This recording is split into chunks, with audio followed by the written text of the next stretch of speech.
Hello and welcome back to my series in Factorio, in which I'm attempting to build my first mega factory. My name is Azrael. Come along with me as we continue our adventure.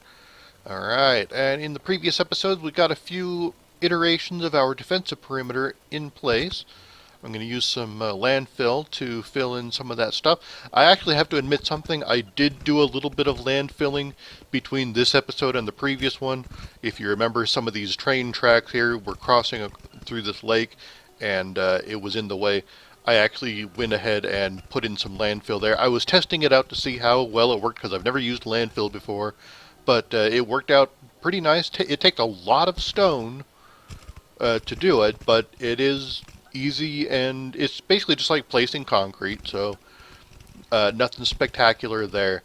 Anyway, I have run out of rail segments in my inventory, but I am plodding along to get more iterations of the defensive perimeter in place, because I still have enough wall segments and turrets, at least of the laser turret variety, to where it's actually active. The gun turrets are there, but they don't have any ammunition, so they're just kind of in the way.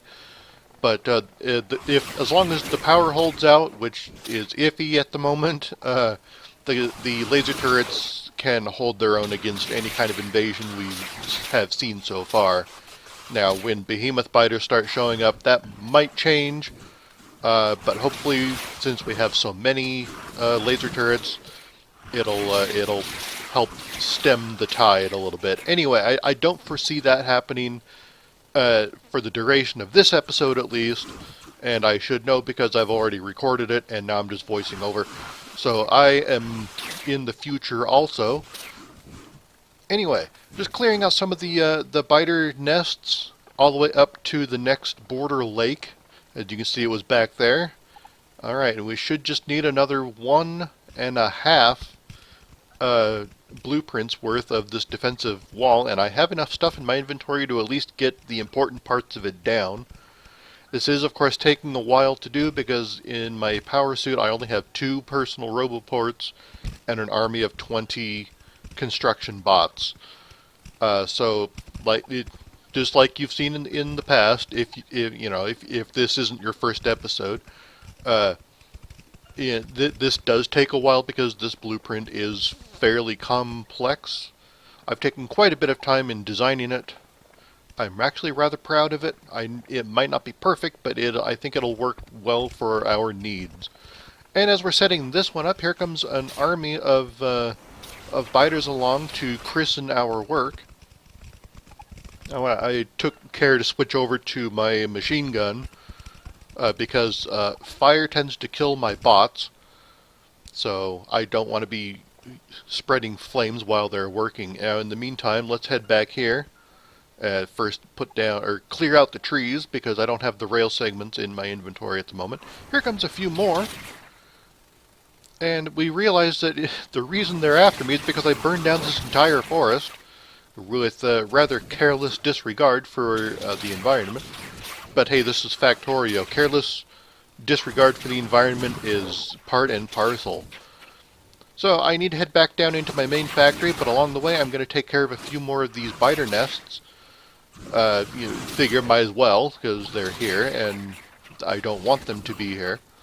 And the whole point of building the wall is to get them out of here, so every little bit counts. I mean, I know that they have the ability to just go right back in and colonize again, but that will at least result in fewer little alien settlements than before. So, not a big deal. I think I actually missed one of the things there. Yep, there it is. The little spawner up there. Alright, I should probably make a stand here and clear out all of my little followers. Okay, I can see the base down there on the mini-map, and here we are. Head back in here to my little box for collecting blueprint items, and all of my logistics bots go nuts to fill it back up. Alright, and then I just head back out. In hindsight, this was kind of a bad idea because there was a lot more that I needed that wasn't available in that box, such as combinators, rail signals, lights, the rail stations themselves, But hey, we're putting down tracks for a train that doesn't actually run yet. That might be in the next episode, who knows. Uh, but yeah, it's good to get all of this stuff down. And this is, of course, where I realize I don't have any of the other stuff, so I'm crafting up a bunch of stuff in my inventory. The combinators are what's taking especially long. Oh yeah, there's also gates that I need. But anyway, we'll get this all figured out eventually. In the meantime, my robots are doing the rail segments rather quickly, especially since we're playing back in triple speed.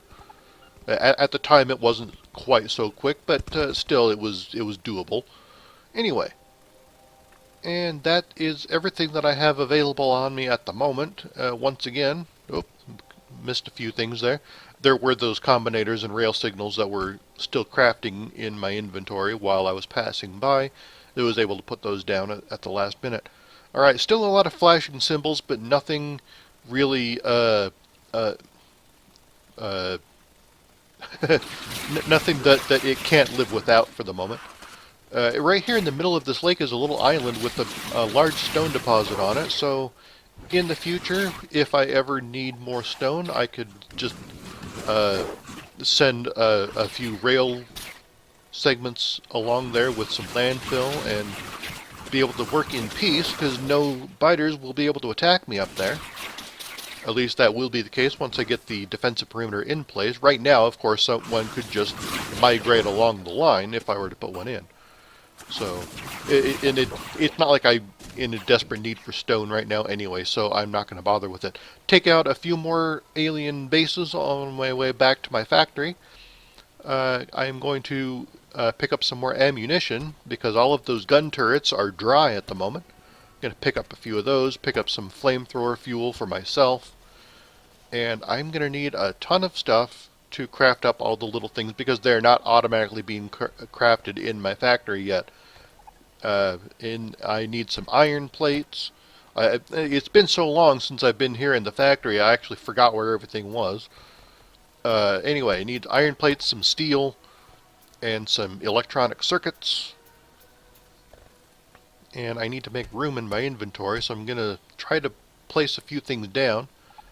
Get rid of some of the landfill and the stone. And then, of course, I remember that I have trash slots, so get rid of all the wood and alien artifacts. That gives me some room.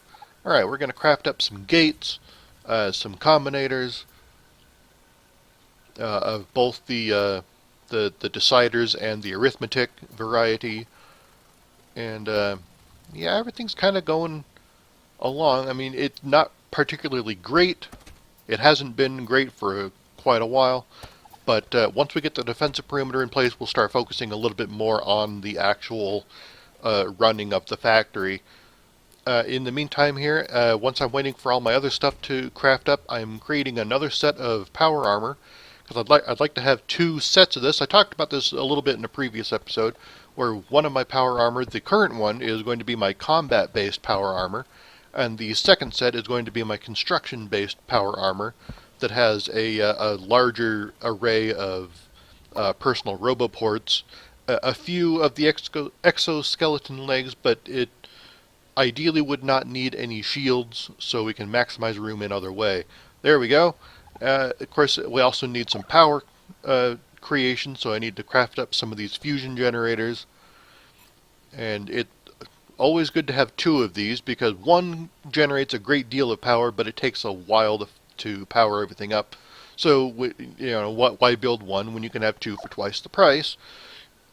And in the meantime, I'll pick up some more processing units just right off the belt there, since we seem to have an abundance of them at the moment. I need batteries, but there's no place that's collecting them for personal use, so I'll just pick them up off the belt as they're heading into bot production. Speaking of, I'm also going to need some electric engines for the exoskeleton legs, but for right now we're going to focus on the personal roboports. Trying to figure out how to arrange everything in there so that it'll all fit. And I'll pick up some more construction bots, because you can have 10 bots per personal roboport. I'm going to steal some legs out of my combat armor, I'll probably end up crafting a few to replace them later on, but for now, I needed something that'll help me move around at the speed I am used to. And so, now I need some more batteries, and there's some over here for the accumulators as well. And it's not going to need a whole lot more at the moment, because that box is almost full. So I'll steal some out of there. I get some gears as well, but I also need steel, and I don't have enough room in my inventory because it's chock full of defensive perimeter stuff. So I'll get rid of those batteries, and then immediately my bots pick them up and take them somewhere. Where are you taking my batteries? Oh, I had completely forgotten that I had a collection box there for all the spare batteries laying around in the factory, and my overflow junk boxes down here to the south of me. But I am able to clear a little bit more room in my inventory by getting rid of some of the excess materials that I needed for the power suit. All right, there's a few more robo-ports. There's 8 and 9. That should be plenty for my needs. That's going to give me a nice big area that I can work in, and it'll let me control up to 90. I have 100 in my inventory, so that gives me a little bit of extra in case a few of them get destroyed in the field. Or at least now I have 100. Before I just had 50. They only stacked to 50, so I saw one stack in there and I thought, oh, okay, there's 100. But no, that wasn't the case. But it is now. Anyway, I'm going to craft up one more set of the exoskeleton legs. There we go. Our armor is completely full, and I'm zipping around at the speed I am comfortable with. Now we're going to head back out here and do a little bit more work on the owl. One thing it doesn't have is personal shields, so even the tiny little biter that was chasing me there bit through into meaty flesh. Alright, and right now it's only filling in a few of the missing items. I had picked up some lights out of my junk boxes, and it's going to place them around, as well as some gates and combinators and rail signals. I still forgot to craft up some rail stations, but since I don't have a train running yet, it's not a big deal. I see the ghost image that the blueprint laid out, so I'll be able to come back later. Now, there was a wall segment over here that I filled in where a gate was supposed to go because I didn't have the gate on me at the moment, so I had to fill that in. Now we're running back down the length. I'm going to put in some ammunition, watch as the inserters fill it up. There you can see the line of action there as they are filling up. It does that pretty quickly. I'm rather impressed, and hopefully later on, as they are fighting the good fight, they won't all go dry at the same time. So that is sort of a one-time activity where you put them all in and they all immediately start filling up like that. And not quite enough to fill in that little half portion of the wall, but we still got a good portion of them. I switched back to my combat armor. I could take care of a few more freeloaders. I mean, if you're going to be in my territory, you might as well be paying taxes or something. I don't know. So anyway, get rid of a few of those guys. Now I'm taking a look at all right, I've got 6 iterations of this wall plus a extra corner over there where I remember I had to finagle the blueprint around a little bit. So that's actually pretty nice. I was able to get the entire northeastern corner with just 6 iterations of the defensive perimeter. Of course, it's also the fact that I have a giant lake across 2 of those borders. So, like, I know that in the northwest and southwest, I don't have that luxury, so it's going to take a few more blueprints worth of perimeter. But one thing that the factory is good at doing right now is fulfilling that order. I have that little box that's collecting enough for 3 blueprints worth, minus all the things that the factory is not actually automating yet. But all the important parts are there, so not a big deal. I'm going to start clearing out some more of these biter nests in the northwestern part. This giant lake that I'm passing by here off to my right is pretty much the center point of my my personal square, as I've been calling it. There's a lot of biters over here, big giant red masses on the map there. But I'm just trying to figure out where I want this to go. And I'm thinking right about there is going to be my best bet. I probably could have gone a little bit farther north, but this is the square. You can tell because the terrain is just a little messed up from the generation discrepancies back in the 0.12 update when I first started this map, and then having a transition to the 0.13 and 14. Before I go too much farther, I want to get my power connected. One thing I kind of realized that did not come automatically with the blueprint. So I need to run these power poles over to my existing wall. That should do it. Now at least the laser turrets can operate. So that'll keep the biters at bay. And there's just so much faster with 90 construction bots moving instead of 20. That is 4.5 times the speed it was moving at before. So pretty nice. Now I need to start making a dent in this giant nest over here. Fortunately, this giant nest is mostly spawners. Spawners themselves are really not a danger. It's just the biters that they spawn is the big deal, with the occasional worm between them. Now, if this was a giant nest of worms, this would be a completely different story. As you'll find out here in a little while, I'll actually run into one of those. And it does not bode well, so stay tuned. Alright. Now we're moving along. A couple more nests over here, nothing nearly as bad as the one we just plowed through. Just want to make sure that everything is clear so that I can build my wall in peace. Alright. I've kind of noticed that there's a couple of phases to taking out a biter nest. There's the initial invasion, going in, setting everything on fire, and then the phase 2 is pulling back and waiting for all of the biters to come to me so that I can finish them off. And then the phase 3 going in and cleaning up anything that the fire missed the first time. Every now and then a worm like that one will survive the onslaught.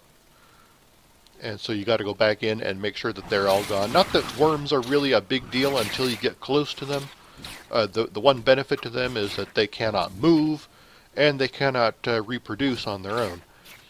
So if you were to just leave worms around in the world, they would just kind of sit there and chill until you came along and bothered them. So they're kind of like the shut-ins of the worm world here.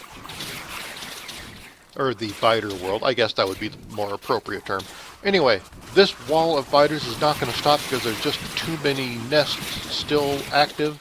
So I'm just going to have to deal with them. Here's the purge.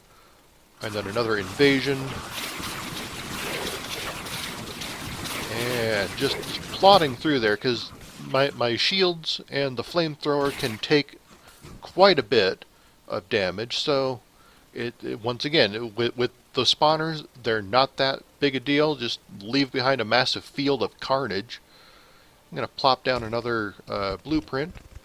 I'm not sure how my rail segments are holding up still. I do always seem to run out of them before anything else, as I have done now.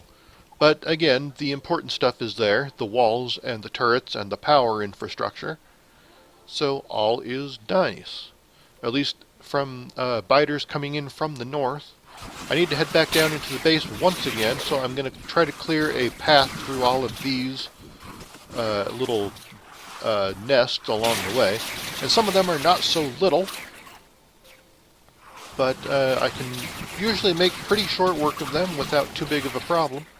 As you may have noticed there, though, over to my right, as we'll be heading back there again soon so you can have a better idea of it, but there is a massive field of worms. They cut through my shields like butter and started digging into the meaty, fleshy parts of me, and then I just run back in and they kill me. So restarting from an earlier autosave, we're going to try this again. This time I'm using some poison capsules. It takes about 4 poison capsules laid in the same spot to do any kind of damage to the big worms. And as you notice, some of them that were on the edges of that poison storm still survived with very low health. And you have to stay there for a long time to set out 4 poison capsules, so I might as well just go in and chip it a little bit at the sides and run away. Oh, my meaty flesh again.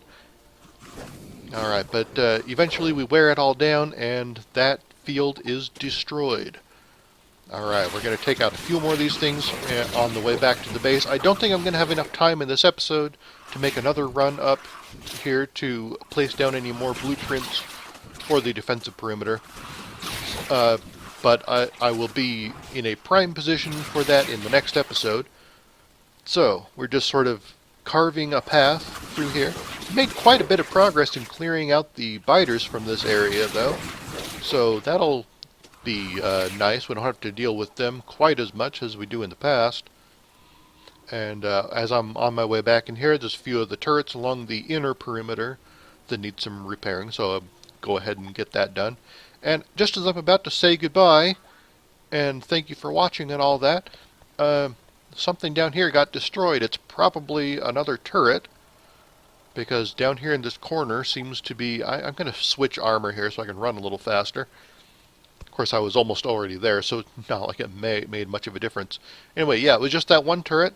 Anyway, that is all the time we have for today. Thank you very much for watching. Never stop building.